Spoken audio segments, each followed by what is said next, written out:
Okay, I'd like to welcome everyone to Town of Stellarton Council meeting May 8th, 2023, at 5:30 p.m. start time here in the chambers. The first item is the approval of the agenda. Is there any changes or additions? Yeah, one, Your Worship, mental health, I want to make a report on the mental health group. Maybe we'll make that number 9. Mental health group update. Open. Any other changes or additions? Open forum becomes 10, next council 11, adjourn 12.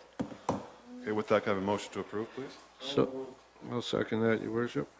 Moved by Councillor Pence, seconded by Deputy Mayor Knight. All those in favor signify by saying aye. Aye. Contrary minded, most carried. Nancy, thank you. Next, the minutes. The approval of the minutes are from April 11th, 2023. They're part of the package, are also distributed electronically. Is there any errors or omissions? I'll move to accept them as written. I second that. Moved by Deputy Mayor Knight, seconded by Councillor Campbell. All those in favor signify by saying aye. Aye. Contrary minded, most carried. Nancy, thank you. Is there any business arising from the minutes? Hearing none, we'll move on to a proclamation. World Lupus Day.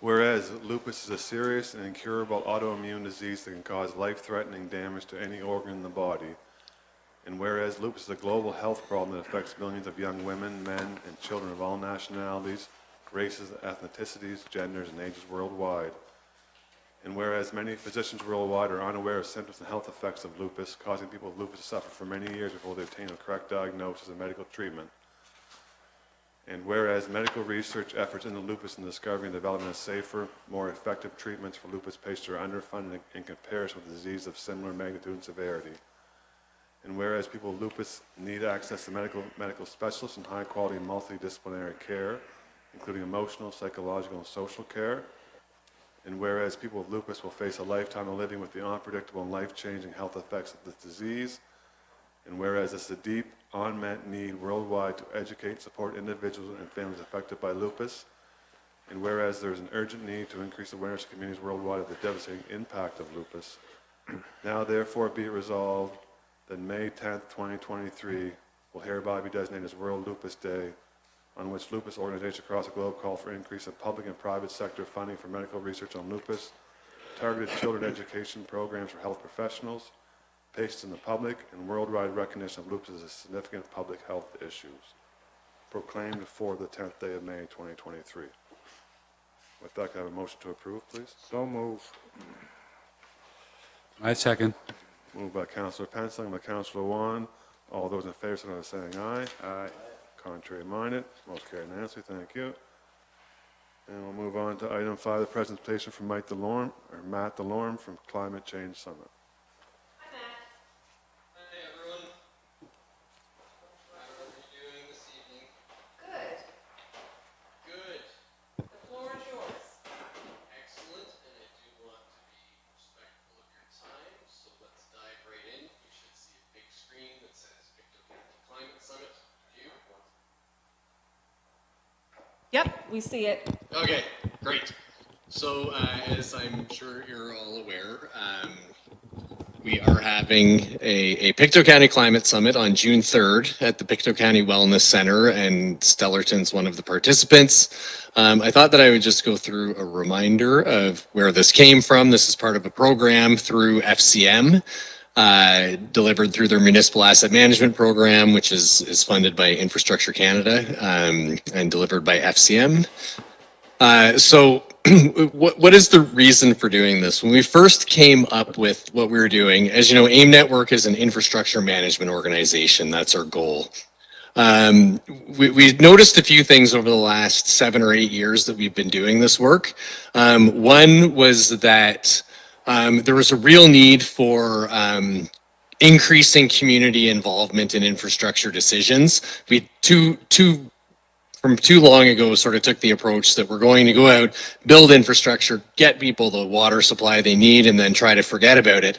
Now that we're facing a lot of difficult decisions with aging infrastructure, it's really appeared where we need to involve the community in what's going to happen with that infrastructure, because there's a lot of difficult decisions that we're going to need to make. shouldn't even need to tell Stellarton about this because you went through an excellent example of that with your arena. And we actually use that as a case study in our presentations. So it's those sorts of things involving the community in those difficult decisions. The other thing is that we've got this issue of climate change, and an event like Fiona brings it into everyone's mind that there is this risk with infrastructure. What are we going to do about that as we're seeing increased damage, increased service disruptions? How are we going to deal with climate adaptation? So we thought, let's find some way that we can bring communities together and start taking a more regional approach to tackling these issues, because everybody's strapped for resources, strapped for funding, and maybe there's a way that we can include a public engagement piece of it. That's where the summit came up. And what we were trying to do with that was, first of all, try to bring some optimism to the climate discussion. It can be a lot of doom and gloom. Believe me, I know. I work as a stormwater engineer and I see the statistics. But what I also see is a huge group of people that are starting to mobilize to deal with this stuff and come up with solutions that we never knew existed before. So we wanted to kind of bring this idea to people that, yes, there are things happening and it's not all going to be faced with a terrible future. In fact, I'll just mention to you guys, Nova Scotia is a pretty good place to be as far as climate change impacts on the world. And we should really be considering that, even though we do have things to deal with. Second thing is we wanted to encourage action at a local level. The federal government's pushing ahead, putting together policies. It's become pretty clear over the last couple of decades that those policies aren't going to do the actual work. What's really good about it is it has opened up channels for funding that can allow work to happen at the local level, but they're really relying on municipalities and local groups to do the work of climate mitigation, climate adaptation. So we wanted to really bring a forum out where people could understand that they can get involved and they can impact this. And it's our belief that people, when they feel like there is something that they can do something about, it also increases their optimism. We also wanted to allow a forum for climate discussion. As humanity, this is brand new. We have never, as a modern civilization, had to deal with something like this, where we have so many people with such a rapid change in the conditions that we're living in. So we need to keep talking with each other and keep coming up with different solutions. We also wanted to make sure we had a place to engage local youth, because if you read anything about the impact that a lot of this is having on young people, it's not good. And I work with a lot of younger engineers who actually have a lot of great ideas on where we're going in the future. And I think it's really important to keep youth engaged and understand that they have the agency and the opportunity to influence these decisions and ultimately become the people who are eventually going to be sitting around these council tables making the decisions. And then lastly was really encourage intergovernmental cooperation. And I should have just said interorganizational, because there's a whole host of nonprofits and departments and different levels of governments. We got to make sure we're all talking with each other so that we don't trip on each other as we go forward. So that was ultimately what we were trying to do with this summit. I'll go at the end of this and just briefly touch on the group technical project, but this is really an update about the summit, so I'm going to stick to that. So this is a draft of what the program looks like, and I even have some updates to it right now. So in the morning at 9:30, we're actually having Pictou Landing First Nation is going to come down and open the summit for us with a ceremony, and then we'll pass it on to opening remarks from Sean Fraser, who I'm sure you're all familiar with who that is. Our keynote speaker is Cindy Day, who, for a long time was on television and now she's written a book and does a lot of talks and discussions on, the science around weather and meteorology and what impacts it's going to have. So she's both, entertaining and is grounded in that scientific piece of what we're actually looking at with climate change. So she'll be doing a talk. That expert panel, we know who the people are. It's just not listed on our draft program. We have people coming from Efficiency Nova Scotia, from the Clean Foundation, and from Nova Scotia Community College. And they're really going to be talking to people about the types of funding programs that people can use to get more climate efficient homes, save money on energy bills, prepare themselves for resiliency to things that might happen in terms of weather events, and really with the goal to show people that it's actually can be less expensive to prepare for climate change than it is to not do anything when you consider things like energy efficiency. So they'll be there to each talk a little bit and answer questions from people. Then we have some lunch. You'll see there free food, the catered lunch. It is provided for people. And something we're thinking about switching around from the afternoon is rather than having a specific roundtable discussion with public and municipal officials, would be to during lunch have some topical areas and for any municipal officials that are there, allow you to mingle a little less formally with the public and answer questions about, you know, what your particular challenges are, what you're thinking about, what questions you need to answer, and what you're doing going ahead in terms of preparing for climate resiliency, but taking it away from a real formal moderated session into something that's more of, you know, talks over lunch. So we have the guest speaker there is actually Alex Cadell from Climate Atlantic. That's an organization, it's a nonprofit, federally funded. They've got a lot of tools and resources for people to look at coastal impacts from climate change and what appropriate interventions are. And they've got a really interesting new tool that's free for the public to use and gives them an idea of what they could do to prepare and protect. We also have something, I just confirmed it today, so it's not on here, but Pictou Landing First Nations is going to send a representative to speak on climate, First Nations perspective on climate change and resiliency. And I'm just waiting to hear from them on their specific topic, but they are going to come down and have a chat there. So we're hoping that between that and the exhibitors and the free food that we'll have a good robust turnout. We've already got a couple of dozen people registering on our website. We've asked people to register. They don't have to, but it helps us prepare for food if we have an idea of how many people are coming. So like I was saying, we've got about 2 dozen so far with about a month to go. And we really just started pushing, publicizing it last week.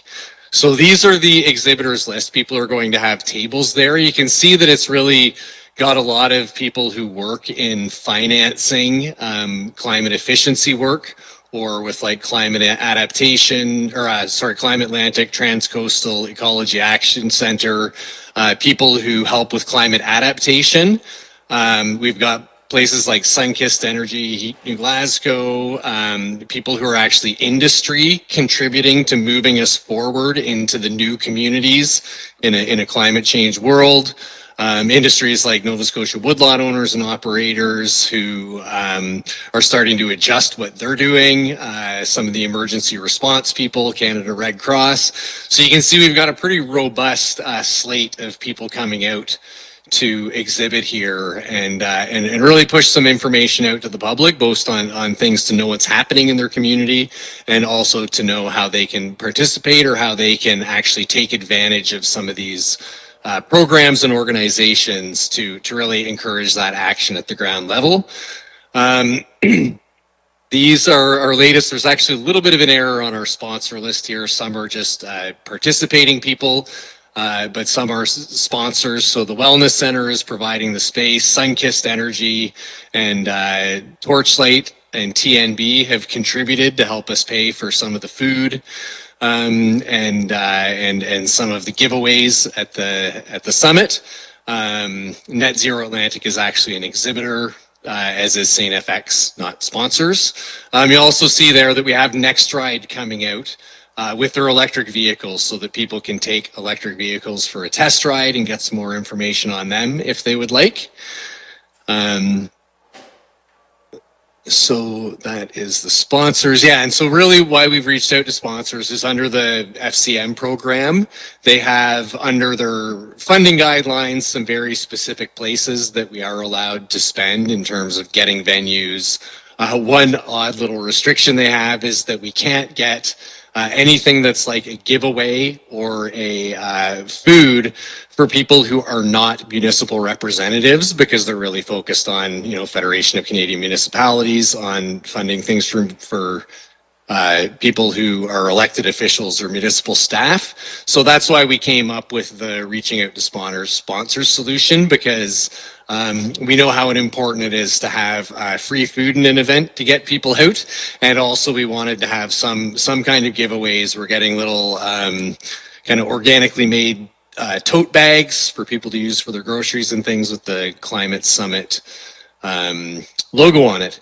So part of the reason for me coming out here was to tell you where we're at with this. It's looking great for the 3rd, but then also to reach out to you as elected officials and say, hey, we would really appreciate any of you who could come down there and have some chats with the public as they come through, see some of the presenters, talk to some of those exhibitors, and really get an idea of, what are all the really exciting things going on in Pictou County, and also to get an idea of what your real strong mandate is for as a council going forward.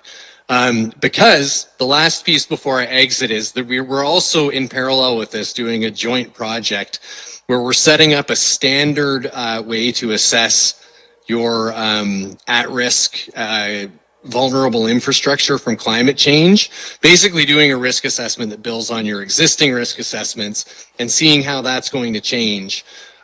2 reasons we want to do that is, 1, you've got a ton of infrastructure. We want to focus on the right ones with the best bang for your buck in order for looking at what you need to do adaptation work on.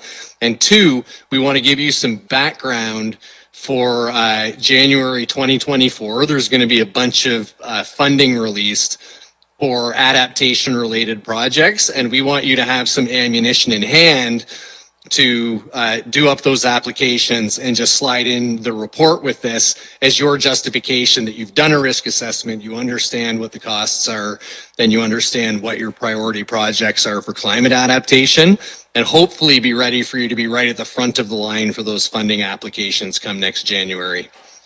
So that's my update. As usual, are there any questions? I'll open it up. Thank you very much, Matt. Is there any questions from council for Matt on his presentation? It's very informative. No questions? I think we're good. You did great, Matt. Thank you. Thank you, Matt. Okay, thank you very much as always. Appreciate your time and excited to see some of you down there on the 3rd. Sounds good. Bye-bye. Okay, bye.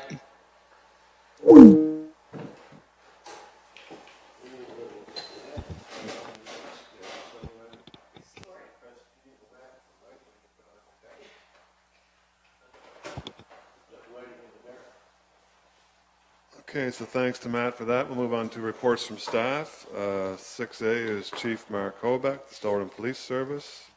Police Commission met last week, I believe it was. The report was presented then. Is there any questions on the report? Hearing none, can I have a motion to approve it, please? I move to accept the report. I'll second that.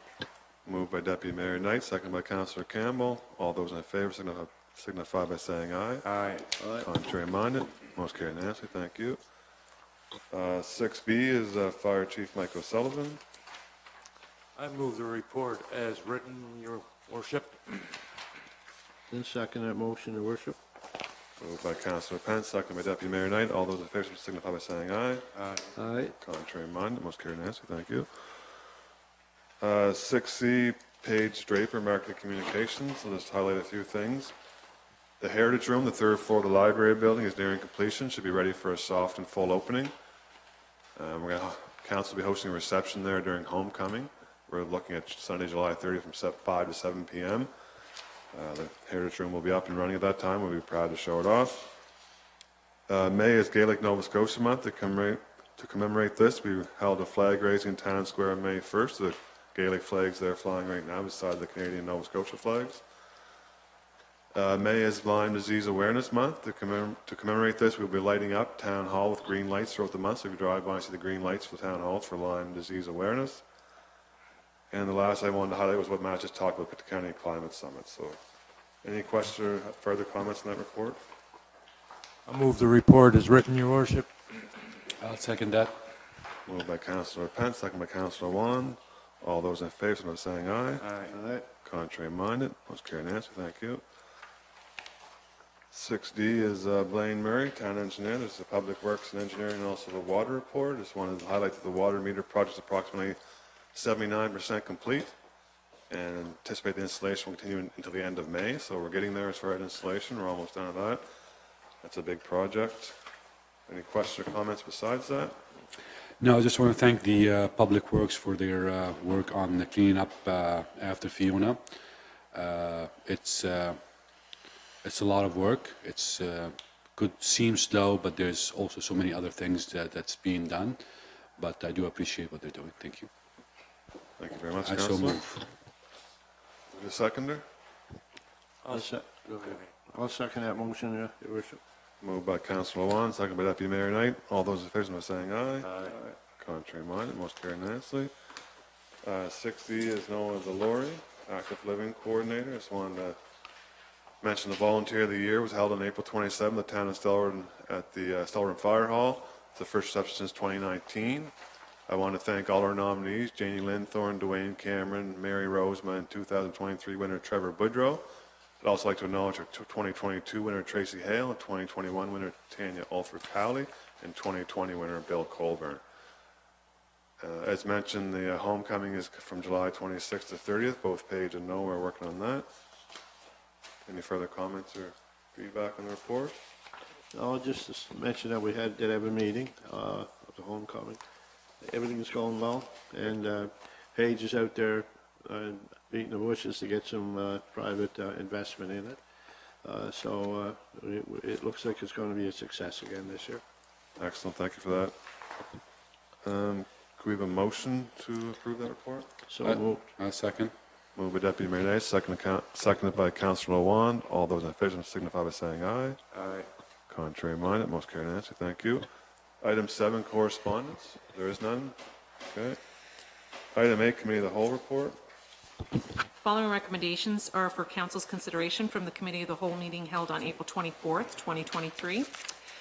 Recommendation number 1, council approved the asphalt tender from Weeks Construction in the amount of $371 per ton for hand patching and $358 per ton for spreader patching, as it was the only tender received.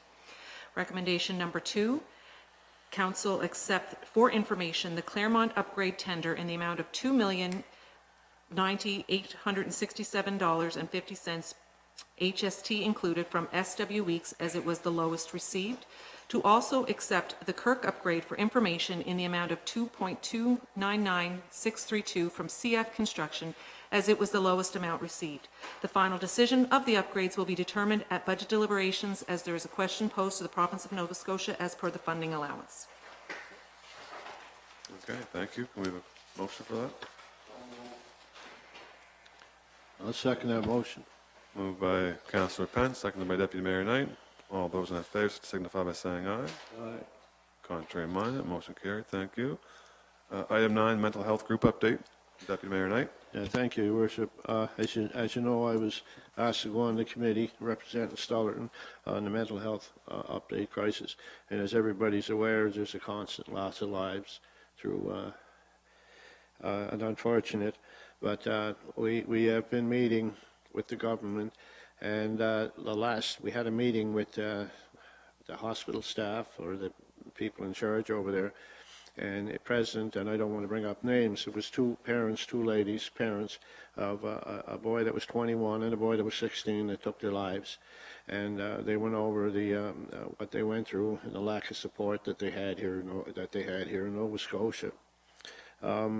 We brought it forward to the committee, and the head of the mental health was there. He's a psychiatrist, and he was there as well. And what we asked for first was, at first we had wished to have a psychiatrist on duty 24/7, but we realized that's not a possibility as long as there's one available. But what we're looking for, step one, is to have, when people with mental health issues go into the Aberdeen hospital, instead of sitting on a chair waiting 4 to 5 to 6 to 7 hours in hopes that somebody will see them, they will be triaged and sent into a separate area where there will be people there with mental health background that will be able to assist them in work. That's number one. Number two is to have beds here in Pictou County, and as that one lady pointed out, her son, if they had been able to keep him in overnight or for observation or somebody talked to, it's a strong possibility that they could have it could have saved his life. So it's a point that hits home with everybody, and I know every day we hear we've had friends or relatives or whatnot that take their lives, and it's a serious, whether it's a stress or whatever, the bipolar, and there's so many different issues out there that need to be attended to. The government is stepping up. They have the northern region, which we're pushing, as we had here before, is to have something here at the Aberdeen. And so far, the government has been very cooperative and working with us. But like anything, it doesn't happen overnight. One of the big issues that they pointed out is lack of staffing. Not just doctors, but nurses. And in my opinion, what the government did, stepping forward and giving this money to the nurses, is a step up to help bring nurses back. The other thing, of course, is getting trained psychiatrists. And as you know, they're a doctor. So they're the two biggest holdups. But I was very pleased in the meeting and how it went forward. I think you attended one on my behalf there, and the group is dedicated to getting it done. And the staff at the hospital were very open to listening and getting it done. So I just wanted to bring that forward so we'd have a report here for you to know what we're doing. And it hasn't been dropped, the ball hasn't been dropped, we have been pushing, but it's a step by step. You sit down and talk to the government, and you got to give them time to put it together with all the other medical issues they have today. But having their own minister of mental health is certainly a big step. Like, we got the detox brought back, and it's in the Aberdeen now with beds, so that's another a good step in the right direction. So thank you for the chance to speak. Thank you, Deputy Mayor, and thank you for your work on that committee. It's a very important committee, and your work's on is appreciated. And when I did step in for one meeting, it was the minister himself who was there, Minister Cormier, I believe, the mental health and Comer, Brian Comer. The mental health and addictions minister. So just the fact that a minister for that shows the importance of it. So thank you for your work on that. Is there any questions for? No, I also want to thank Deputy Mayor Knight. That subject is dear to me, and I appreciate everything that you're doing, and you have my full support with anything that you need. Thank you. I know I have the support of the council here behind me, and all the other councillors. The council in Pictou County are strongly behind me. Okay, great. Thank you very much. Item 10 is open forum. Does anyone like to speak at the open forum?